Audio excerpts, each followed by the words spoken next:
राधे राधे महाराज जी। महाराज जी, मैं आपसे जुड़ने से पहले एकदम नास्तिक था, फिर अभी नाम जप करना शुरू कर दिया है और खुश रहना चाहता हूँ महाराज जी। पर मेरे को धन की कमाने की बहुत लालसा है और मैं बड़ा आदमी बनना चाहता हूँ, क्योंकि पैसे के बिना कहीं भी कितना बड़ा बात नहीं बनोगे? बनेगी। कितना बड़ा बनना चाहते हैं? अंत ही नहीं है इस चीज का तो कोई। हाँ, ये विवेक की बात है कि इसका अंत नहीं है। तो जब उसका अंत नहीं है तो हम जितने में क्या उतने में संतुष्ट नहीं रह सकते। हमें संतुष्ट होना पड़ेगा, चाहे जितना हम बड़े हो जाए। ये बहुत सुंदर उत्तर दिया कि इसका अंत नहीं है। तो उसका अंत नहीं है तो हम जहां चाहे जितना बड़े बन जाएं, हमारी बड़े होने की लालसाएं कभी मिटेगी नहीं। तो इसे मिटाना ही तो पड़ेगा। तो आज मिटा दो बच्चा, तो जितने में हो उतने में सुखी हो जाओगे।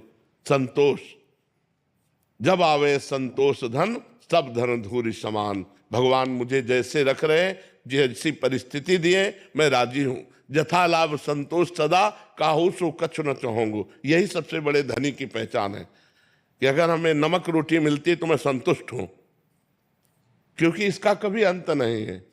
भारत के सबसे नंबर 1 धनी बन जाओगे तो तुम्हें विश्व के बनने की, और विश्व के बन जाओगे तो फिर देवराजेंद्र बनने की, देवराजेंद्र बन जाओगे तो ब्रह्मा बनने की। कभी इसका अंत तो है नहीं। ये बहुत सुंदर तुम्हारी बुद्धि काम कर रही।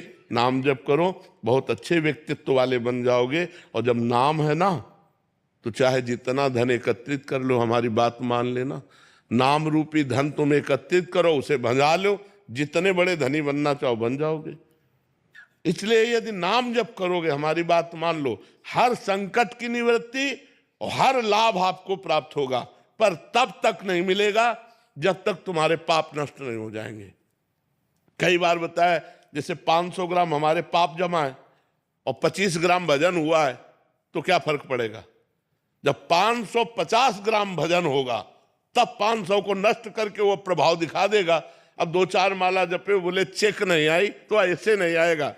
वही तुम्हें हम सिखा रहे। नाम जप करो, पराई माता बहनों की तरफ गंदी दृष्टि मत करो, शराब मत पियो, मांस मत खाओ। अभी देखो आनंद आने लगे। अब करोगे पाप और चाहोगे आनंद, तो कैसे प्राप्त होगा?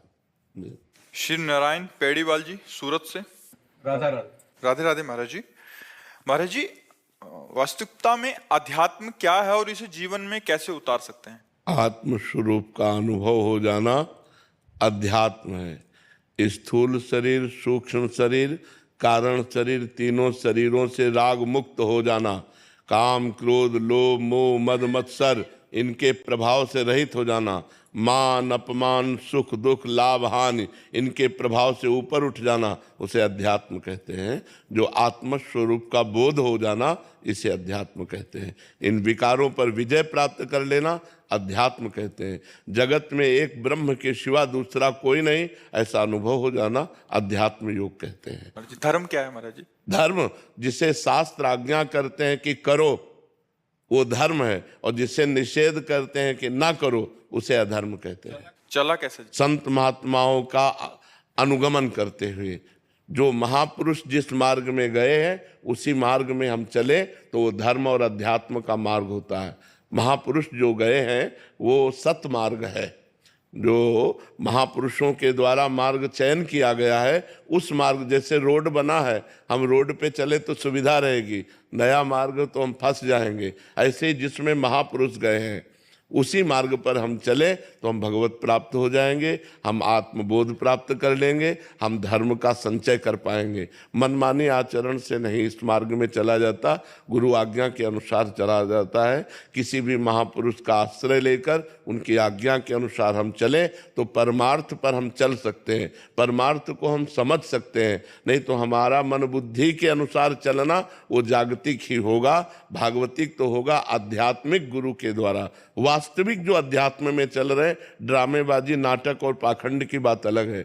जो वास्तविक परमार्थ में चल रहे, प्रभु से प्रार्थना करना चाहिए कि हमें ऐसे संत का संग मिले जो आपसे जुड़ा हुआ है, जो वास्तविक परमार्थ पे चल रहा है। ऐसे संत का अनुगमन करने से अध्यात्म योग की प्राप्ति हो जाती है, धर्म का संचय हो जाता है, भगवान की कृपा से भगवान का अनुभव हो जाता है।